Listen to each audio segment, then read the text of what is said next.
and we can discuss them in future broadcasts. Now, I would like to present to you an interview that Dr. David Ajibade had with a breast cancer uh, patient, and that is Mrs. Toni Fowler. She is someone who is living with breast cancer. During this interview, she explained how it is. She found out she had breast cancer and what are the lifestyle changes she did uh, after her diagnosis and what was the outcomes as a result of it. She is a very empowering woman. I admire her. I admire her personality. I admire who she is. I also admire her the fact that she appears to be a very devout Christian. And so I gained from her perspective as a person living with breast cancer, and I think you will too. Now, the interview is rather long, so this today will be part one, and next week we'll have part two. So, without further ado, let me present you the interview that Dr. David Ajibade had with Mrs. Toni Fowler.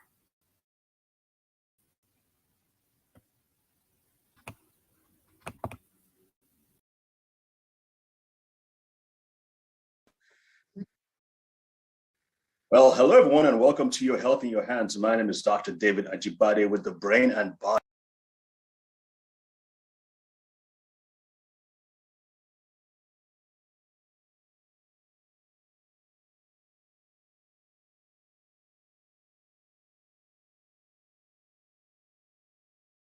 Foundation. Now, you know how I always talk about cancer and how cancer is that's how I started my career, and especially when it comes to women's cancer. Breast cancer is the number one cancer killer among women in the US and probably in Nigeria as well, more than uterus cancer and more than cancer of the ovaries. And with Black women in particular, Black women tend to take an even worse kind of cancer known as triple negative cancer, which is a major problem. Well, regardless, whatever the kind of cancer is, you've got to have the right attitude towards it. And what I tell women is that once you're diagnosed with cancer, you've got to settle it once and for all that you are in the fight of your life for the rest of your life. You're going to have to make some major changes, whether in your thinking or how you believe about things or how you eat, your diet, your supplements. Of course, you've got to follow your oncologist's instructions. But a lot of that success is going to depend on you, whether or not you survive past 5 years, past 10 years. So you really, really, really have to make that choice. And I say this because I have had people who are really close to me die of cancer. And I think in some cases, and not in all cases, but in some cases, they didn't make that decision. Sometimes they let it off until too late. Other times we're just praying and believing that God is going to change it and turn things around. Other times they were just not willing to make the changes. So it's really, really, really important that you decide once and for all, even if you've had a fantastic cancer treatment and your doctor says that you are in full remission, that you're okay, it still doesn't mean you have to let down your God. Those principles and those practices that you put into place, you've got to continue doing them. And don't you ever, ever let off. Again, you've got set it once and for all. You are in the fight of your life for the rest of your life. And with that, I wanted to introduce to you a very, very good friend. Well, actually, she's my sister, more like friend than sister. Her and her whole family are family to me. Her name is Toni Fowler, and she has an amazing story. Well, it's a story in progress. Let's put it that way, because she was diagnosed with stage 4 breast cancer? Stage 4, spread to the bone, the skeleton, the backbone. And lymph nodes. And lymph nodes. Okay, thankfully not to the lungs yet. And she discovered it because of after going through a stressful period. She's going to tell you the story very, very soon. But I just want to set the stage that when I've been watching her posts on Facebook, and I've just been amazed at her testimony and this ongoing story of how the successes and things she's learned and how she's applied them and how it's making a difference in her life. And I thought this would be so helpful to our viewers and our audiences around the world. So with that said, Toni. How are you, beautiful? I'm wonderful. Honestly, well. Good, good, good. One looking at you, one wouldn't even believe that you have this diagnosis. So let's start with the very beginning. When you first, how did you first find out you had cancer in the first place? Let's Okay, start there. before I even go there, you just made a wild point and said that more Black women have triple negative breast cancer than anything else. That's My correct. own mother, I lost my mother to triple negative breast cancer last summer. Yep. And I had never heard that fact. So that's amazing. Okay, back on my story. Uh, I got to give a little background of what happened with my husband, and I'll say it quickly.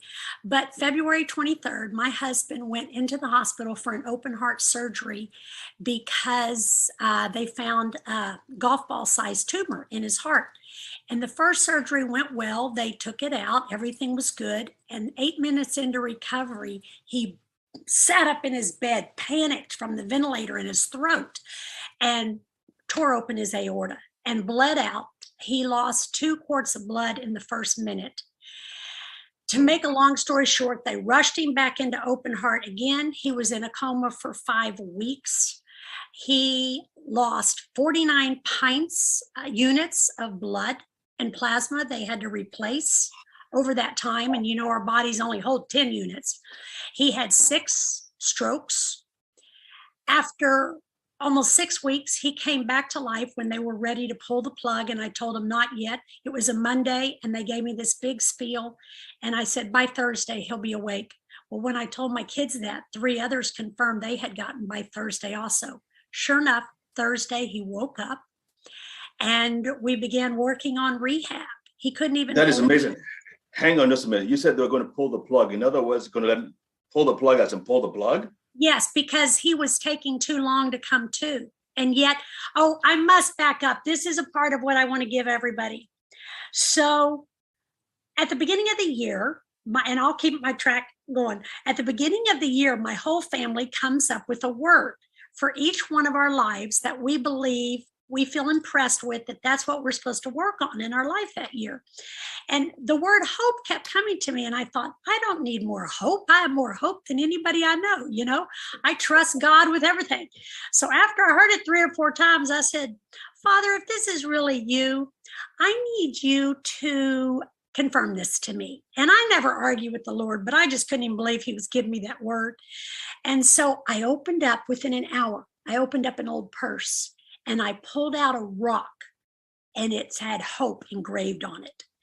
And I knew that was from God. So when David bottomed out, from the moment it first happened to him, I knew he was going to be okay. God had given me the word hope. And I knew I wasn't to lose hope no matter what.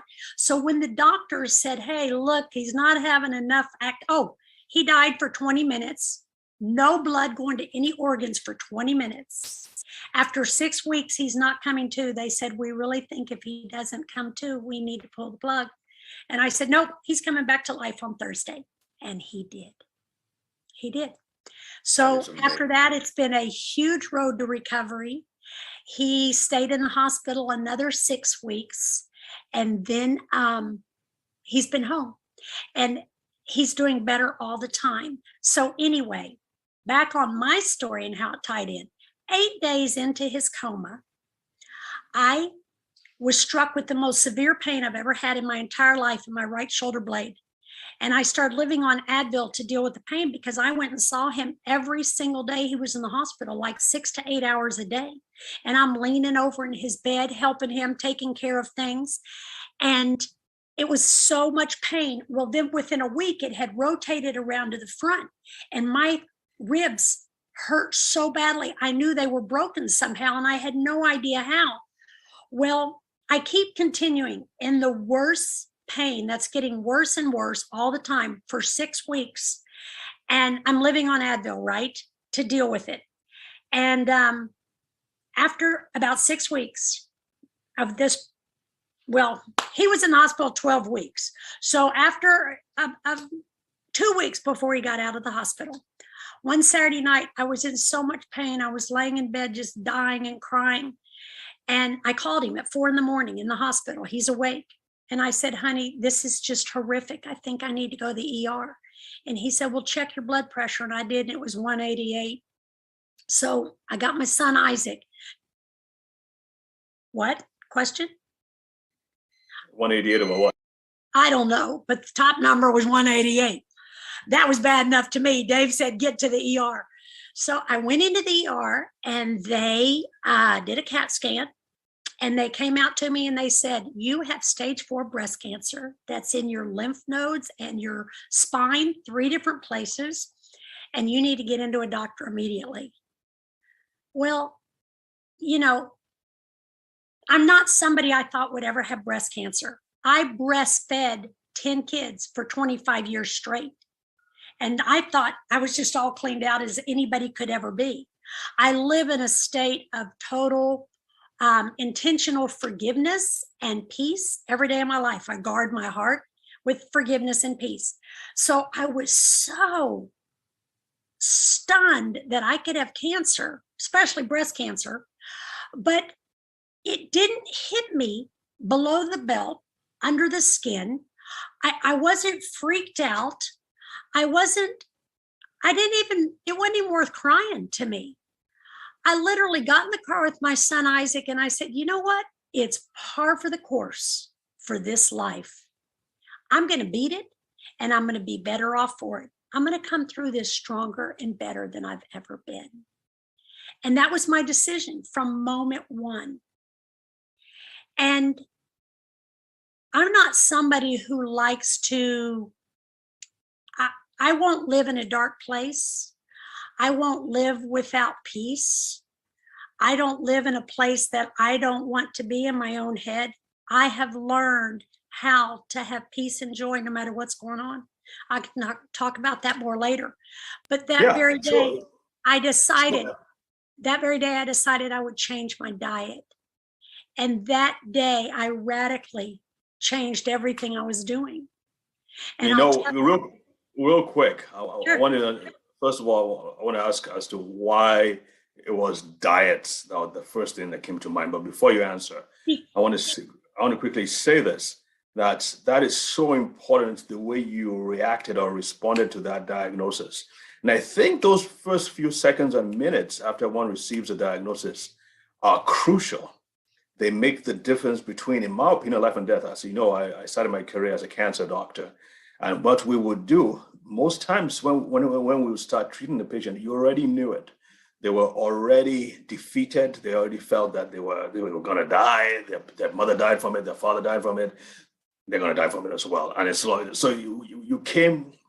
you started the treatment way behind the 8 ball because you knew that this was going to be difficult. Because we knew that was like 20 years ago. I knew enough to know that you need the cooperation, both from the inside and the outside, of the patient or the individual to get the best out of their cancer treatment. We had seen too many cases where people would give up and the cancer treatment would not work. And other cases where people would start treatment and they would say they want to get better. You see in their actions, you see in their thoughts, you see in their affect and their whole demeanor that they do get better.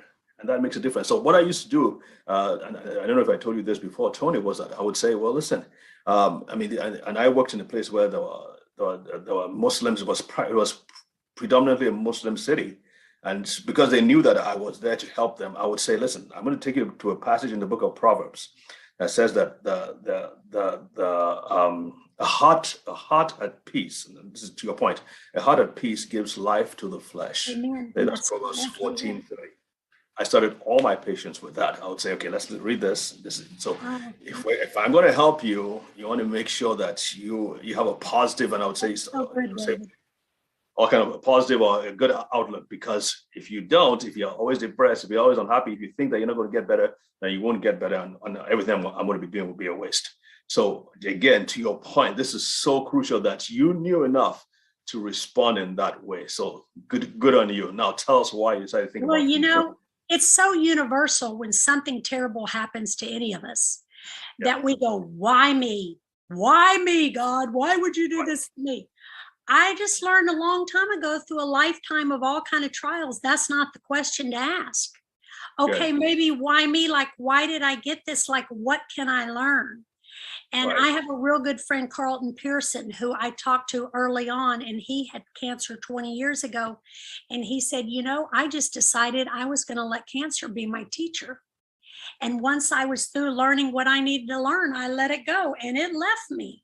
And that was such a great foundational thought to have. But before I ever talked to him, my initial response was as I shared.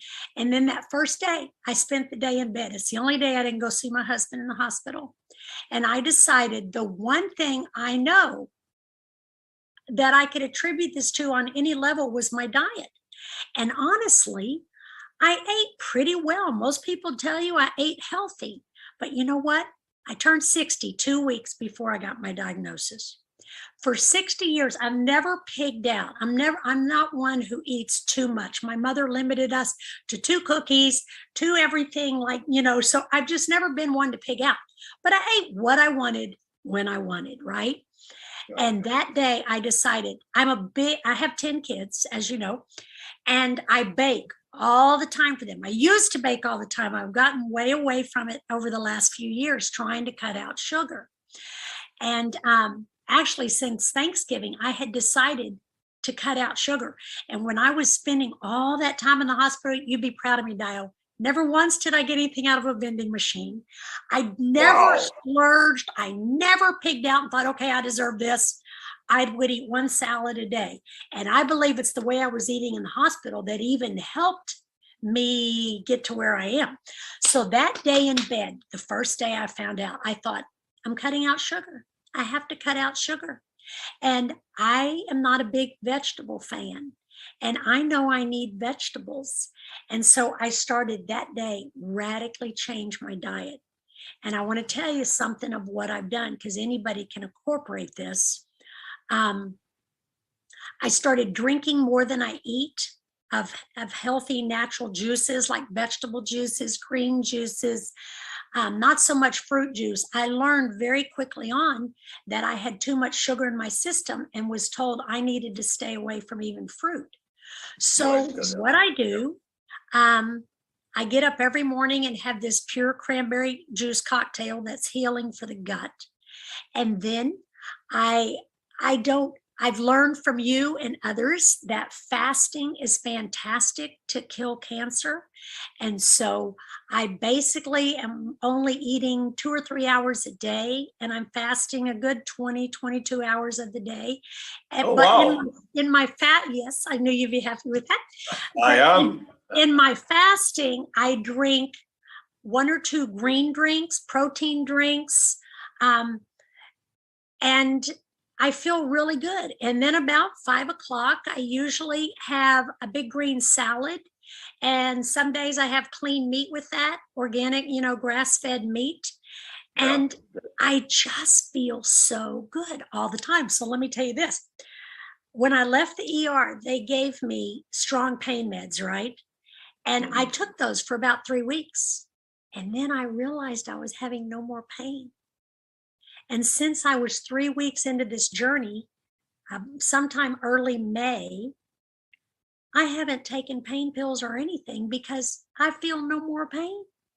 I have amazing energy from the way I'm eating and drinking. I feel better than I've ever felt my whole life. And I started having pains about 55 years old in my life, arthritis in my hands and feet and other aches and pains. And now that I have been eating like this, I just don't have any more pain anywhere. I never feel pain. And That is crazy. I know I started chemo 4 weeks ago, and they're having me take the 1 chemo pill a day for 3 weeks on and then 1 week off. And tomorrow I complete my first 4-week cycle. And they did my blood numbers today, ran my blood to make sure my white blood cell count isn't too high. And they said, your numbers look fantastic and your cancer marker of where the tumors are looks fantastic. Keep doing what you're doing. Okay, I got to tell you one other thing. When I was initially diagnosed, remember I said I had pain in my ribs? 3 broken ribs at that point because the cancer had encroached on the ribs and simply broke them. And so I'm leaning over, taking care of David every day, all day long in the hospital with these 3 broken ribs. Then my rear started hurting so bad, my tailbone. every step I took, well, that was okay, so about every step I took for weeks, 3 or 4 weeks, I hurt so badly.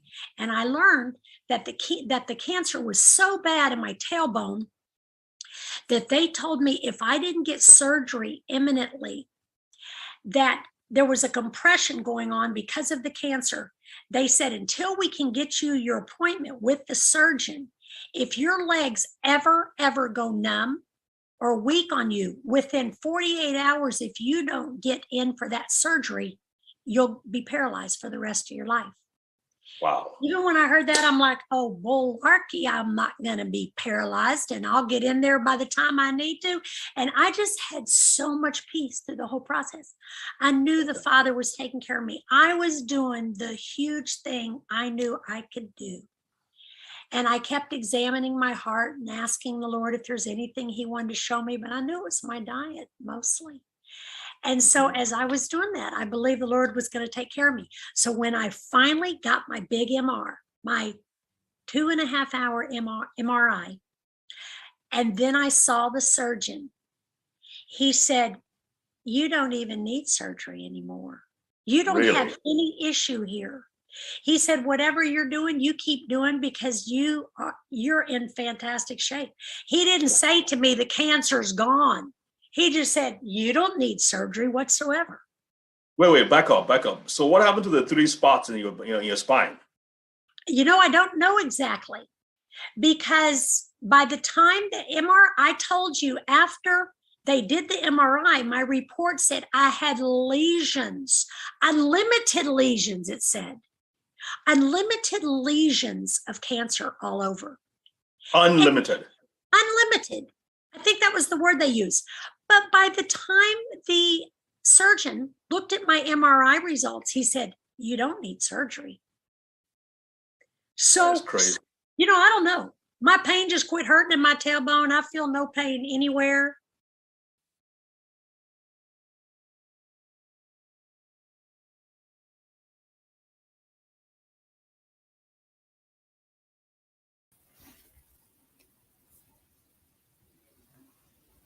Wow, what a riveting testimony. Did you guys gain anything from that? I sure did. First of all, the first thing I gained from it is always thinking positive. Yes, life hits us with positive things, but it also hits us with negative things, okay? And when you are approached with any negative event, negative diagnosis, initially you're going to think, hey, man, that sucks.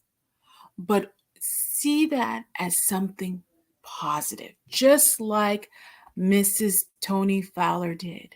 When she got diagnosed with breast cancer, she said, I'm going to beat this. She said, I guess this is part of my story of life, but I'm going to beat this.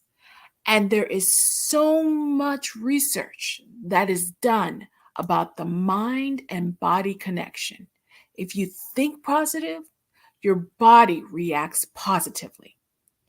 The second thing I also learned that she did, I didn't learn it, but the thing I appreciated that she did was that she immediately changed her diet. She reduced her sugar intake and she increased her vegetable intake. Why? Because she didn't want to feed that cancer more than what it has already been fed. And she stated that when she changed her diet, prior to her changing her diet, remember, she was complaining of pains and things of that nature. But when she changed her diet, she started feeling better. She went back to her surgeon, who they were trying to, or they were going to do surgery. She went back to them and they said she didn't need it. And so the power of diet is key. And, we're going to talk more about how to change our diet, how to switch from what we know of as the American diet, processed food, increased salt, increased sugar, and how to live more back in how they lived in the Bible, how to eat more fruits and vegetables. Not saying you can't eat fat, not saying you can't eat sugar, but what is it to eat fat and sugar in moderation? Okay. So I thank her for her wonderful testimony. Also, remember that this is just part one. Part two will be coming next week. We will finish up her interview with Dr. David Ajibade in part two of Living with Breast Cancer series. I want to thank Dr. David Ajibade, founder of the Brain and Body Foundation, for allowing me to use this video to show you all today. And please feel free to look more up of the Brain and Body Foundation. His foundation is doing wonderful work when it comes to cancers, when it comes to sickle cell disease, even when it comes to other mental conditions such as Alzheimer's. So please look up his foundation on the web. It's called Brain and Body Foundation, and check them out. Okay, well, that is it for this week. Again, if you have any questions, please make sure to jot it down in the comments section. And I hope you have a wonderful day and a wonderful week. And until next time, stay blessed. Bye.